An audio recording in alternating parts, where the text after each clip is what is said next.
Hello guys. कैसे हो आप लोग? उम्मीद करती हूँ आप सब बहुत अच्छे होंगे। तो आज से हम स्टार्ट कर रहे हैं कंपनी लॉ की सीरीज। ठीक है। सबसे पहले जो मैंने चैप्टर इसमें पिक किया है वो है chapter number 7, management and administration. सबसे पहले कुछ चीज़ें क्लियर कर देती हूँ। ये जो सीरीज रहेगी ये बेयर एक्ट से रहेगी। एक एक चीज़ का आपको एनालिसिस मिलेगा, सेक्शन टू सेक्शन मिलेगा।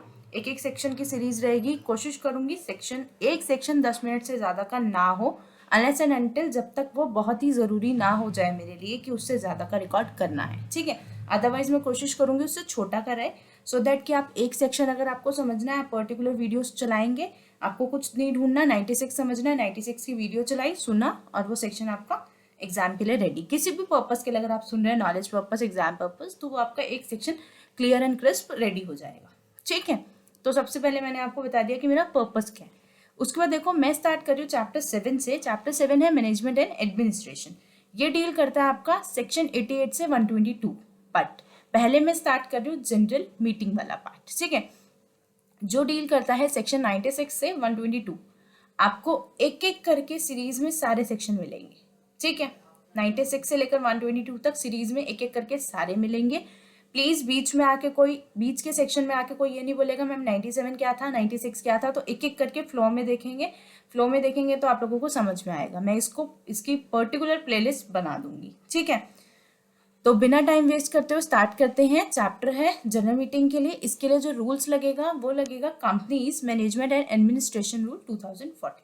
चलो अब स्टार्ट करते हैं आज का सेक्शन। आज का टारगेट है सेक्शन 96, तो प्लीज यहाँ पे ध्यान रखना। ठीक है, पहला सेक्शन है 96 मतलब एनुअल जनरल मीटिंग। हर कंपनी को दूसरी मीटिंग्स के अलावा एक मीटिंग करानी होती है हर साल उसको एक मीटिंग करानी होती है, एवरी कंपनी। ठीक है, एक meeting as it's annual general meeting उसको करानी होती है। ठीक है, बट ओपीसी को नहीं करानी, क्योंकि ओपीसी में कितना होता है, एक ही मेंबर होता है, तो वो अकेले मीटिंग करके क्या करेगा। ठीक है, तो हर कंपनी को each year, not a financial year. सबसे पहले मेरे जो वर्ड्स है ना अंडरलाइन मार्क्ड, उस पर ध्यान देना। यहाँ ईयर है, फाइनेंशियल ईयर नहीं है। ठीक है, अब अगर मान लो किसी कंपनी ने एजीएम करा ली तो उसकी 2 एजीएम के बीच का गैप जो है 15 मंथ से ज्यादा का नहीं होना चाहिए। ये सबसेक्शन 1 कहता है। ठीक है, हर कंपनी को हर ईयर एक मीटिंग करानी है और 2 मीटिंग का गैप 15 मंथ से ज्यादा का नहीं होना चाहिए। ठीक है, प्रोवाइजो बोलता है अगर किसी भी कंपनी की इनकॉर्पोरेशन के बाद पहली मीटिंग है तो उसको वो फाइनेंशियल ईयर क्लोज होने के 9 मंथ्स के अंदर अंदर करानी है। पहला फाइनेंशियल ईयर खत्म हुआ, उसके 9 मंथ्स के अंदर अंदर पहली मीटिंग हो जानी चाहिए। ठीक है, बट एक कंपनी है उसने पहली मीटिंग करा ली, अब उसे सब्सीक्वेंट मतलब दूसरी मीटिंग करानी है या तीसरी करानी है, चौथी करानी है, कोई भी हो सकती है।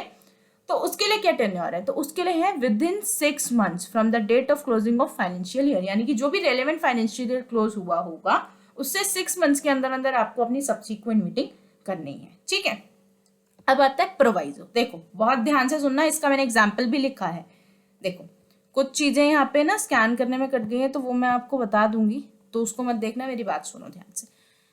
प्रोवाइजो कहता है, सबसे पहले एक चीज पता है, जब प्रोवाइजो कहता है तो इसी जो ऊपर सेक्शन में लिखा है उसी को कुछ अगेंस्ट करते हुए, उसकी बात काटते हुए बोलता है। तो बात समझना, if a company holds its first AGM as mentioned above, यानी कि जैसा सेक्शन कहता है, यानी कि हर साल एक एजीएम, यानी कि फर्स्ट एजीएम कंपनी ने अगर कर ली है 9 मंथ्स के अंदर अंदर। ठीक है, यानी कि अगर किसी कंपनी ने 9 मंथ्स के अंदर अंदर अपनी पहली एजीएम कर ली है तो it shall not be necessary for the company to hold any AGM in the year of its incorporation। बात समझ में आई? नहीं तो एग्जांपल देखो, एक कंपनी थी एबीसी इनकॉर्पोरेट हुई 2020 में 15 फरवरी। इसका फाइनेंशियल ईयर कब खत्म होगा? Next year. आपको पता है जब भी कोई कंपनी जैन से मार्च के बीच में बनती है तो उसका फाइनेंशियल ईयर हम सेम ईयर क्लोज नहीं करके नेक्स्ट ईयर क्लोज करते हैं, इतना पता है आपको। तो जैन से मार्च में बनी तो इसका फाइनेंशियल ईयर क्लोज होगा मार्च में, यानी कि इसका फाइनेंशियल ईयर पहला हो गया 15 मार्च 2020 से 31 मार्च 2021। यानी कि अगर इस कंपनी का फाइनेंशियल ईयर खत्म हो रहा है 31 मार्च 2021 तो इसकी पहली एजीएम कब होनी चाहिए? यहां से 9 मंथ्स में। कहां से? 31 मार्च से। तो अगर आप देखो सबसे पहला प्रोवाइजो सबसे पहला सेक्शन सब सेक्शन क्या कहता था, 96 सब सेक्शन 1 कहता था हर कंपनी को अदर देन ओपीसी एक मीटिंग करानी जरूरी है हर कैलेंडर ईयर में, हर ईयर मतलब कैलेंडर ईयर, ठीक है। बट ये कंपनी बनी 20 में, 2020 में क्या हम कोई मीटिंग करा रहे हैं? नहीं, क्योंकि 2021 में इसका पहला ईयर खत्म हुआ और यहां से 9 मंथ्स यानी कि अप टू दिसंबर तक हमें करानी है फर्स्ट मीटिंग, ठीक है। तो हमें दिसंबर तक करानी है, यानी कि 2021 में तो हम मीटिंग करा रहे हैं बट 2020 में नहीं करा रहे। तो यही तो बेटा देखो प्रोवाइजो कह रहा है कि अगर आप पहली एजीएम एज पर सेक्शन यानी कि 9 मंथ्स में करा रहे हो तो जरूरी नहीं है कि जिस साल कंपनी बनी आप उस साल मीटिंग कराओ, ये नेसेसरी नहीं है। तो if the company holds its first AGM as per law then there is no need to hold any AGM in the year of its incorporation, यानी कि एज पर दिस एग्जांपल 2020। मेरी बात समझ में आई है आपको? आइए बात समझ में। तो यानी कि ईयर ऑफ इनकॉर्पोरेशन का कोई मतलब नहीं रह जाएगा अगर आपने first AGM as per law करा ली है तो, ठीक है। नेक्स्ट प्रोवाइजो कहता है कि आरओसी जो है ना आपको एक्सटेंशन दे सकता है, बट आरओसी ना भाई पहली एजीएम की ना एक्सटेंशन नहीं देता, क्योंकि पहली में ऑलरेडी आपके पास 9 मंथ्स है। सब्सिक्वेंट एजीएम की एक्सटेंशन देगा वो भी खुद से नहीं देगा, आपको एप्लीकेशन लगानी पड़ेगी और कोई स्पेशल रीजन होगा तो देगा। कितने से देगा? 3 मंथ से ज्यादा की नहीं देगा, यानी कि 6 मंथ्स आपके पास बाय लॉ थे और आरओसी अगर एक्सटेंशन दे रहे तो 3 मंथ्स की और मिल जाएगी, ठीक है। सबसेक्शन 2, सबसेक्शन 2 क्या कहता है? एजीएम, अब देखो ये तो बात हो गई हर कंपनी को करानी है, फर्स्ट कब करानी है, कितने टाइम में, सेकंड कब करानी है। अब करानी कब है? AGM shall be called during business hours, आप बुलाओगे किसमें? बिजनेस आवर्स में, यानी कि 9 to 6। अब एजीएम देखो सबसे बड़ा क्वेश्चन सबके दिमाग में ये आता है कि 9 से 6 में बुलानी है। मैंने ना 5 बजे की बुलाई, बट वो मेरे को ना बहुत सारे मैटर डिस्कस करने थे तो ना 8 बजे तक चली, तो कोई दिक्कत नहीं है। वर्ड देखो आप लॉ में ना वर्ड्स को देखा करो, आपको मीटिंग बुलानी 9 से 6 में है, कंटिन्यू आप 6 के बाद कर सकते हो। बात समझ में आ रही है? कंटिन्यू 6 के बाद कर सकते हो। फिर ये तो हो गया टाइम, डे कौन सी डे एक्सेप्ट नेशनल हॉलीडे, जगह रजिस्टर्ड ऑफिस या फिर सेम सिटी टाउन या विलेज जहां पे आपका रजिस्टर्ड ऑफिस सिचुएट है वहां की सिटी टाउन या विलेज, ठीक है। अब डे हो गया, टाइम हो गया, प्लेस हो गया। अब बात आती है अनलिस्टेड कंपनी। अगर कोई कंपनी है दैट इज अनलिस्टेड कंपनी तो उसकी एजीएम इंडिया में कहीं पे भी करा लो, रजिस्टर्ड ऑफिस वाला क्लॉज यहाँ पे एप्लीकेबल नहीं है। But in India, not in outside India, outside India आप नहीं करा सकते, इंडिया में करा सकते हो, ठीक है।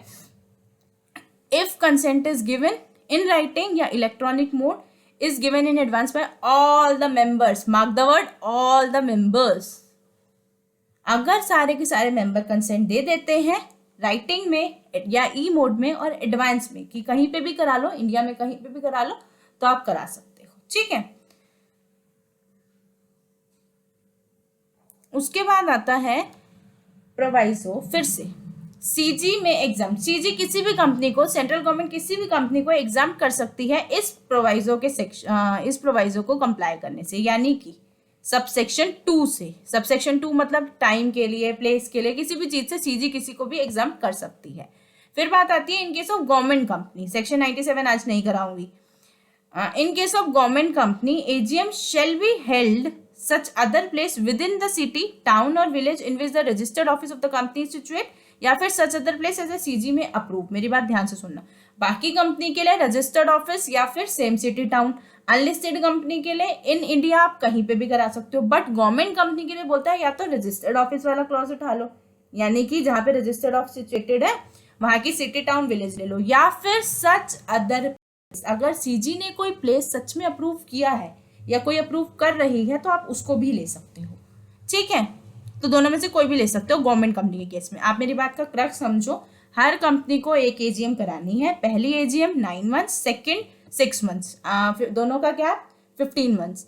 उसके बाद 15 मंथ्स का गैप हो गया, ठीक है।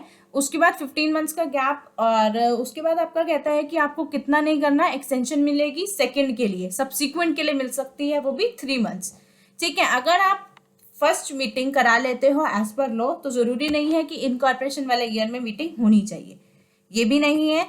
एजीएम बुलानी है 9 to 6 एनी डे, और रजिस्टर्ड ऑफिस या फिर same city town, unlisted company, in India, government company, कोई प्लेस अगर गवर्नमेंट, ठीक है, तो आप उस पर भी करवा सकते हो एजीएम जो गवर्नमेंट अप्रूव करती है। तो मोटा मोटी आपको मेरी बात समझ में आई, एजीएम हर कंपनी को करानी जरूरी है। 15 मंथ्स का गैप नहीं होना चाहिए दो एजीएम के बीच में, 15 मंथ से ज्यादा का नहीं होना चाहिए। पहली एजीएम 9 मंथ्स, दूसरी 6 मंथ्स, सब्सिक्वेंट के लिए, दूसरी का मतलब सब्सिक्वेंट बोल रही हूँ मैं यहाँ पे, ठीक है। 6 मंथ से ज्यादा का गैप, 6 मंथ से ज्यादा का टेन्योर मिल सकता है अगर एक्सटेंशन दे दे आरओसी, ठीक है। और अगर ईयर ऑफ इनकॉर्पोरेशन में नहीं कराई चल जाएगा, बट फर्स्ट एजीएम आपको करानी जरूरी है as per law. Time 9 to 6, कहाँ पे होगी, इवन आफ्टर 6 हो सकती है, और एनी डे, रजिस्टर्ड ऑफिस या अदर प्लेस। अनलिस्टेड कंपनी के लिए प्लेस मैंने आपको बता दिया है, लेकिन राइटिंग में कंसेंट चाहिए सारे के सारे मेंबर्स की, ऑल मेंबर्स, ठीक है। उसके बाद गवर्नमेंट कंपनी का भी मैंने आपको बता दिया है, या तो रजिस्टर क्लोज ले लो या फिर सीजी ने जो प्लेस अप्रूव किया है वो ले लो, ठीक है। तो इस सेक्शन के लिए इतना ही, उम्मीद करती हूँ आपको समझ आएगा। तो प्लीज़ कमेंट ज़रूर करना, अदरवाइज मुझे ऐसे कैसे पता चलेगा कि किसको क्या कंटेंट पसंद आ भी रहा है, नहीं आ रहा। मेरे भी एफर्ट्स लगते हैं एक चीज़ को बनाने में। अभी आप जो नोट्स देख रहे हैं ना, ये हैंड रिटन नोट्स हैं, ये ऐसे नहीं बन जाते हैं, मेहनत लगती है इसमें, ठीक है। तो प्लीज़ थोड़ा सा एफर्ट्स तो आप लोग भी कर सकते हो, एटलीस्ट शेयर कर सकते हो अपने फ्रेंड्स के साथ, अपने कलीग्स के साथ, ठीक है। तो एटलीस्ट इतना आप कर दो। अगर कंटेंट अच्छा लगता है तो लाइक करो, और कोई और अगर आपको टॉपिक है, समझना है कुछ है, तो आप उसको मेंशन कर सकते हो कमेंट्स में, ठीक है। तो प्लीज़ वीडियो को लाइक करें, चैनल को सब्सक्राइब करें। चैनल को सब्सक्राइब करने के लिए इसीलिए कह रही हूँ क्योंकि इसके बाद एक से एक वन बाय वन मैं लाऊंगी। ये 96 हो गया, नेक्स्ट बनेगी 97 की, 98 की, स्टेप बाय स्टेप चलेगा। अगर आपको कंपनी लॉ रिवाइज करना है, और रिवाइज सिर्फ रिवाइज भी नहीं, चीजें समझनी है कि लॉ में किस तरीके से चीजें लिखी है। एक प्रोवाइजो है तो लाइन को सिर्फ बेयरली रीड नहीं करना, उसकी इंटेंशन समझनी है, उसका मतलब समझना है। अब यहाँ पे लिख देते वो कि एवरी कंपनी को मीटिंग करनी है, तो यहाँ तो ओपीसी इंक्लूड हो जाती। तो किसी चीज को लिखा है तो उसके पीछे पर्पस है, उसके पीछे इंटेंशन है, तो वो समझाने के लिए मैं वीडियोस बना रही हूँ हर सेक्शन पे, ठीक है। तो प्लीज कंटेंट को लाइक करो, शेयर करो, चैनल को सब्सक्राइब करो। थैंक यू सो मच, मिलते हैं नेक्स्ट वीडियो में, बाय बाय।